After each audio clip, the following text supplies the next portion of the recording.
समाचार जे सामे આવી રહ્યા છે કરી તેની પર નજર। દિલ્હીના સીએમ અરવિંદ કેજરીવાલ રાજીનામું આપશે તો દિલ્હીના રાજકારણને લઈને આ સૌથી મહત્વના સમાચાર। 2 દિવસ બાદ અરવિંદ કેજરીવાલ રાજીનામું ધરી દેશે તો દિલ્હીના રાજકારણના સૌથી મહત્વના સમાચાર। અરવિંદ કેજરીવાલે કાર્યકર્તાઓને સંબોધતા આ જાહેરાત કરી છે તો 2 દિવસ પછી રાજીનામું આપી રહ્યો છું તેવું અરવિંદ કેજરીવાલે જણાવ્યું છે। દિલ્હીના સીએમ અરવિંદ કેજરીવાલ રાજીનામું આપશે તો અનેક પડકારોનો સામનો કર્યા બાદ આખરે અરવિંદ કેજરીવાલે નિર્ણય લીધો છે અને 2 દિવસ બાદ તે દિલ્હીનું સીએમ પદ છોડશે અને રાજીનામું આપશે તો જામીન પર છૂટ્યા બાદ આ મહત્વપૂર્ણ જાહેરાત રાજકારણને લઈને આ મહત્વપૂર્ણ જાહેરાત। દિલ્હીના સીએમ અરવિંદ કેજરીવાલ 2 દિવસ બાદ દિલ્હીના મુખ્યમંત્રી પદેથી રાજીનામું આપશે। કેજરીવાલે કાર્યકર્તાઓને સંબોધતા આ જાહેરાત કરી। जम के वोट दे देना मेरे पक्ष में, चुनाव के बाद सीएम की कुर्सी पे जाके बैठूंगा।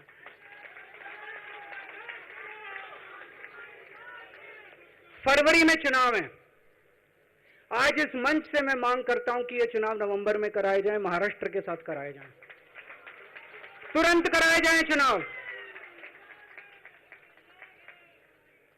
और जब तक आपका फैसला नहीं आएगा तब तक मैं जिम्मेदारी नहीं संभालूंगा। और मैं जब तक चुनाव नहीं होते, मैंने जैसे बताया 2 दिन के बाद मैं अपना इस्तीफा दूंगा।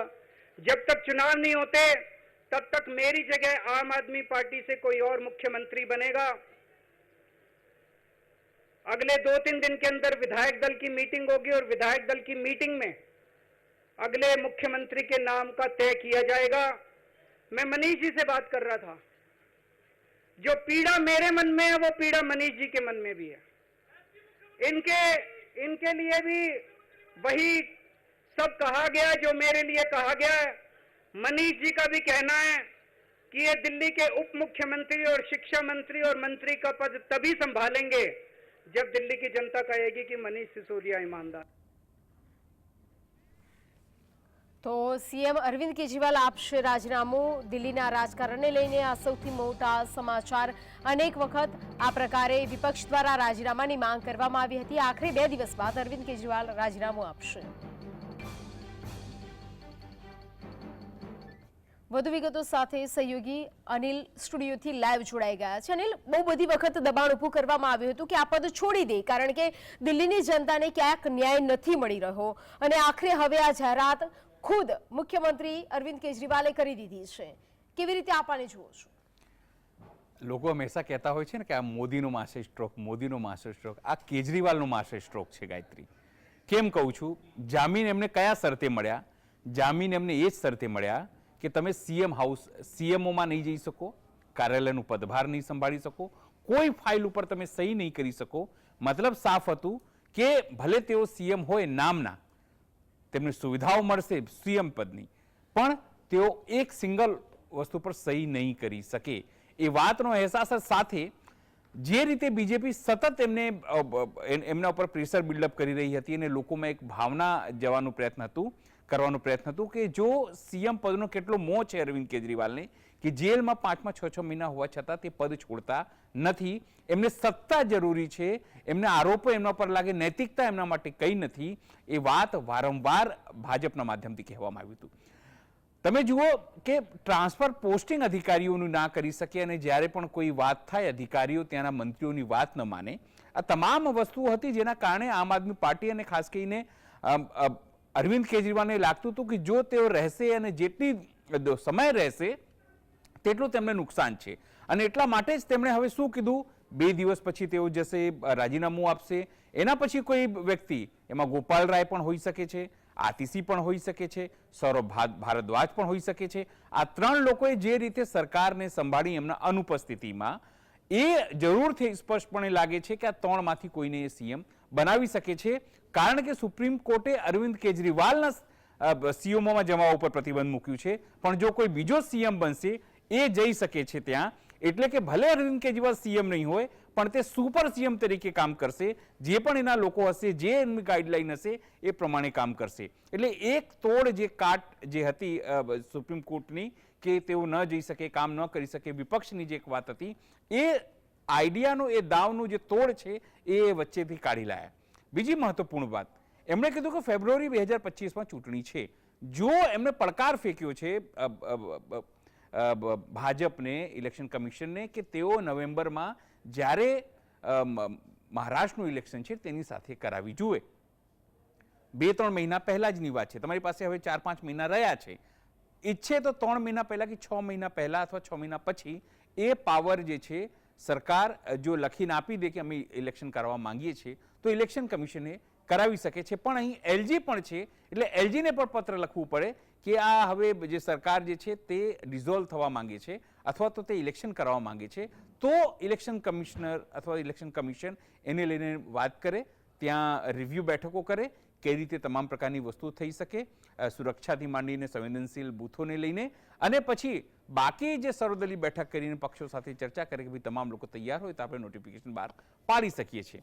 પણ મને નથી લાગતું કે ઇલેક્શન કમિશન જે છે એ જાહેર કરે, કારણ કે જે રીતે દેશમાં પરિસ્થિતિ છે, કારણ કે મહારાષ્ટ્રમાં પણ ભાજપની હાલત ખૂબ પતલી છે, અને એટલા માટે જો દિલ્હીમાં વહેલું ઇલેક્શન થાય તો એનું જે નુકસાની છે તે બીજેપીને મોટા પાયે થઈ શકે છે. અને અરવિંદ કેજરીવાલે આ રાજીનામાની વાત કરીને, કારણ કે હજુ તો 2 દિવસ છે, તમે સમજો, જરૂરી નથી કે રાજીનામું આપી જ દે. તમને ખ્યાલ હશે 2015માં એમને રેફરેન્ડમ કરાવ્યું હતું કે અમારી સરકાર બનાવવી જોઈએ કે નહીં. જો વિધાયક દળની બેઠકમાં એવું નક્કી થાય કે ના અમે નથી ઈચ્છતા કે કોઈ બીજો વ્યક્તિ આવે, તો કદાચ એમને પોતાનો નિર્ણય ફેરવી પણ તોડી શકે છે. હજુ 2 દિવસનો એમણે સમય લીધો છે, અને એમણે સાથે સાથે મનીષ સિસોદિયાનું પણ નામ લીધું છે સાથે, કે એ પણ નથી ઈચ્છતા. તો પછી કોણ? સવાલ એ જ થાય તમારા મનમાં કે સીએમ કોણ? અને આ તમામ વસ્તુની દાવ મેં તમને કીધું એ પ્રમાણે કે ગોપાલ રાય એમની પાસે છે, મહત્વપૂર્ણ એમના વફાદાર ગણવામાં આવે છે. સૌરભ જે છે, સૌરભ ભારદ્વાજ, એ એમના વફાદાર ગણવામાં આવે છે. આતિશી જે છે મંત્રી, એ એમના વફાદાર ગણવામાં આવે છે. સ્વાભાવિક છે એ પૈકી પણ કોઈ ચોથું નામ હોઈ શકે છે, એવું નથી. અનેક લોકો એમની પાર્ટીમાં છે. શું સંજય સિંહને તેઓ કંઈક 6 મહિનામાં રજૂ કરાવવાનો, તો શું સંજય સિંહને સીએમ બનાવે?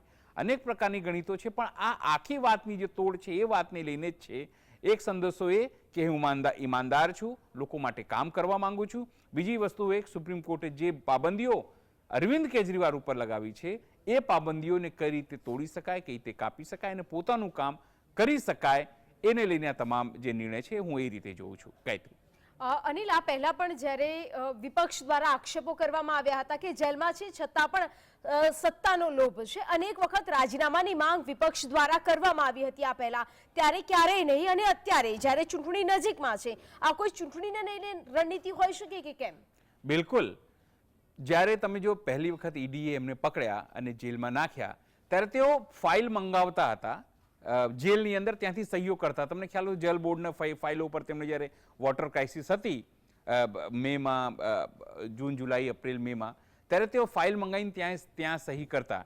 પણ જ્યારે ઈડીએ એમણે જામીન આપ્યા અને એ શરતે જામીન આપ્યા કે ભાઈ તમે કોઈ ફાઇલ ઉપર સહી નહીં કરી શકો, તમે સીએમઓ ઓફિસ નહીં જઈ શકો, તો સાફ હતું. મતલબ સુપ્રીમ કોર્ટનું કહેવાનું કે ઈડીનું એ કહેવાનું કે જો આ ઓફિસ જાય, અરવિંદ કેજરીવાલને ફાઇલો ઉપર સહી કરે, તો એ જે સાક્ષીઓ છે તેમને એ પ્રભાવિત કરી શકે છે, અને એટલા માટે આ તમામ પ્રકારની પાબંદીઓ છે એ લગાવવામાં આવી હતી. હવે સવાલ એ થશે કે, અને પછી જ્યારે સીબીઆઈ કોર્ટે 2 દિવસ પહેલા એમને છોડ્યા, તો જ એ જ શરતોને એમણે ગ્રાન્ટ રાખી કે ભાઈ આ તમામ શરતો તમે પાલન કરશો.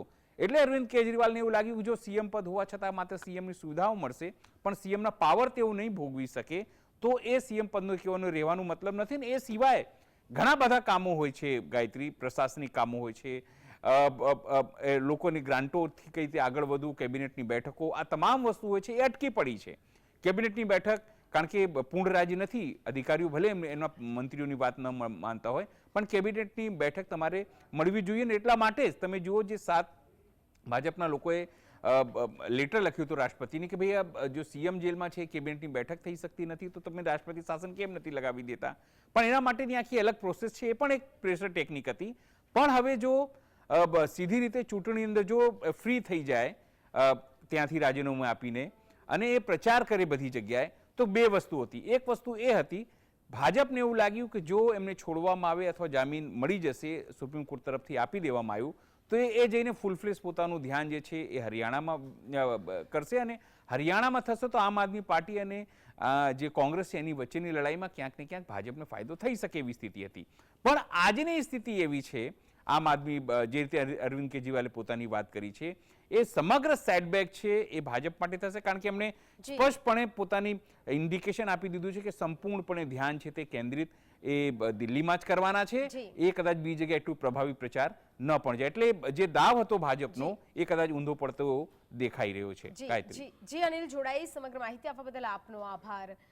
તો વધુ વિગતો સાથે સહયોગી કામેશ ચોકસી ફોનલાઈન પર જોડાઈ ગયા છે. કામેશ, તલવાર વગરના રાજા જેવી જ્યારે હાલત થઈ ગઈ અને આખરે તેમણે વિચારી લીધું કે આ પદ એમને છોડવું છે અને હવે જાહેરાત કરી દીધી છે, શું કહેશો તેને લઈને? બિલકુલ ચોક્કસથી આપણે ગાયત્રી જણાવી દઉં કે દિલ્હીની રાજધાની દિલ્હીના રાજનીતિના ખૂબ મોટા સમાચાર અત્યારે સામે આવ્યા છે, અને જેને લઈને વાત કરવામાં આવે તો મુખ્યમંત્રી પદેથી અરવિંદ કેજરીવાલે 2 દિવસમાં રાજીનામું આપવાની સત્તાવાર રીતના જાહેરાત કરી છે. આ સાથે જ સૌથી મહત્વની વાત એ સામે આવી રહી છે કે તેમણે જે આપના જે કાર્યકરોને સંબોધન કર્યું અને તેમાં તેમણે સાંકેતિક ઇશારો પણ કર્યો કે સીતાની જેમ તેઓ અગ્નિ પરીક્ષા આપશે અને ચૂંટણી સુધી ખુરશી ઉપર નહીં બેસે. ખૂબ મોટી બાબત કહી શકાય, કારણ કે ઓવરઓલ જો સમગ્ર બાબતને આપણે ગાયત્રી સમજવાનો પ્રયત્ન કર્યો તો આપણે તો દિલ્હીના મુખ્યમંત્રી જે કેજરીવાલે મુખ્યમંત્રી પદ ઉપરથી જે રાજીનામું આપવાની જાહેરાત કરી છે, અગાઉની જો વાત કરવામાં આવે તો 13મી સપ્ટેમ્બરે તિહારમાંથી મુક્ત થયા બાદ આજે પહેલીવાર આમ આદમી પાર્ટીના કાર્યાલય તેઓ પહોંચ્યા હતા અને ત્યાં આગળ તેમણે કાર્યકર્તાઓના આપણા જે કાર્યકર્તાઓ જે છે તેમને સંબોધિત કર્યા. આ કાર્યક્રમની જો વાત કરવામાં આવે તો આ કાર્યક્રમમાં મોટી સંખ્યામાં આમ આદમી પાર્ટીના જે કાર્યકરો હતા એ તો હાજર રહ્યા જ. આ સાથે જ આપના શીર્ષસ્થ નેતૃત્વની વાત કરવામાં આવે તો મનીષ સિસોદિયા, સંજયસિંહ, આતિશી, એ તમામ નેતાઓ પણ હાજર હતા. અને આ તમામની વચ્ચે કેજરીવાલે જાહેરાત કરી કે આજે હું જનતાની અદાલતમાં આવ્યો છું, અને એમણે આપના કાર્યકર્તાઓને પૂછ્યું કે તમે મને પ્રામાણિક માનો છો કે ગુનેગાર. એટલે એ પણ ખૂબ મોટી બાબત છે, કારણ કે એમણે સ્પષ્ટપણે વાત કરી દીધી કે 2 દિવસ પછી તેઓ મુખ્યમંત્રી પદેથી રાજીનામું આપવા જઈ રહ્યા છે.